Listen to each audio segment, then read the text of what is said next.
గాయాలుగా ఉన్నారో, ఎవరైతే నీరసంగా ఉన్నారో, ఎవరైతే బాధల్లో కష్టాలు ఉన్నారో, నిన్ను లేపగలను దేవుడును, నిన్ను బలపొందించి నేను పైకి లిఫ్ట్ చేయగలను దేవుడుగా యేసుక్రీస్తు ప్రభువు బాలుడుగా ఈ లోకానికి క్రిస్మస్ దినాల్లో వచ్చినాడని మనము గ్రహించబద్ధులమై ఉన్నాము. అలాగే లూకాసు సువార్త 2:11 చూసినట్లయితే ఆయన ఈ బలవంతుడు దేవుడుగా ఏ విధంగా వచ్చినాడు. లూకాసు సువార్త 2:11 దావీదు పట్టణమందు నేడు రక్షకుడు మీ కొరకు పుట్టినాడు, ఈయన ప్రభువైన క్రీస్తు. అది ఈయన ప్రభువైన క్రీస్తు బలవంతుడుగా ఆయన వచ్చినాడు. ఎవరైతే బలహీనులుగా ఉన్నారో నీవు ఆయన దగ్గరికి వచ్చినట్లయితే నీకు బలాన్ని ఇవ్వగల దేవుడు. నీవు నిరుత్సాహంలో ఉన్నావా, నా దగ్గరికి రా. నువ్వు కష్టాల్లో ఉన్నావా, నా దగ్గరికి రా. నువ్వు బాధల్లో ఉన్నావా, నువ్వు నా దగ్గరికి రా.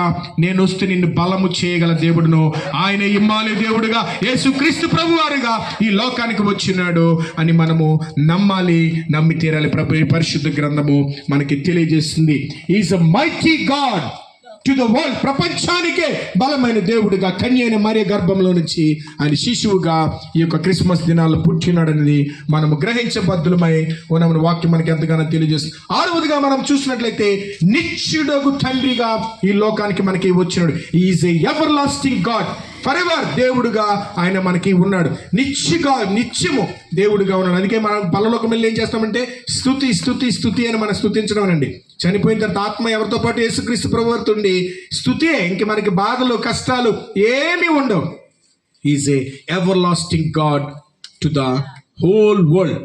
ప్రపంచానికి ఆయన నిత్యుడగు తండ్రిగా బాలుడైన యేసుక్రీస్తు ప్రభువారు ఈ లోకానికి వచ్చినాడు. హీబ్రూ వర్డ్లో మనం చెప్పినది ట్రినిటీ, త్రిత్వము అంటే తండ్రి కుమార పరిశుద్ధాత్మ దేవుడుగా ఆయనే ఉన్నాడు. తండ్రి ఎలాగున్నాడో కుమారుడు కూడా అట్లా ఉన్నాడు. కుమారుడు ఎట్లా ఉన్నాడో పరిశుద్ధాత్మ దేవుడుగా వచ్చింది. ఆయన నిత్యుడగు తండ్రి. వేరెవరి నువ్వు ఎక్కడికి వెళ్ళినప్పుడు కూడా దేవుడు నిన్ను ఫాలో అవుతూనే ఉంటాడు. నేను వస్తే ఎప్పుడు నువ్వు ఆహ్వానించాలి దేవుడిని. సింపుల్గా ప్రభు అంటే రానే రాడు. ఆహ్వానించాలి. మన యొక్క హృదయంలోకి నువ్వు సమస్తమును విడుదల చేసి సమస్తమును నీ విడిచిపెట్టి యేసుక్రీస్తు ప్రభువు దగ్గరికి వస్తే త్రిత్వము గల దేవుడు నిన్ను అనుసరిస్తూనే ఉంటాడు. Is ever lasting God. Wherever you go, నువ్వు ఎక్కడికి వెళ్ళినప్పుడు కూడా నిన్ను అనుసరించే దేవుడుగా ఉన్నాడు. మత్తయి సువార్త 11:27 చూసినట్లయితే మత్తయి సువార్త 11:27 సమస్తమును తండ్రి చేత సంభవించబడిన అప్పగింపబడిన తండ్రి గాక కుమారుని యందు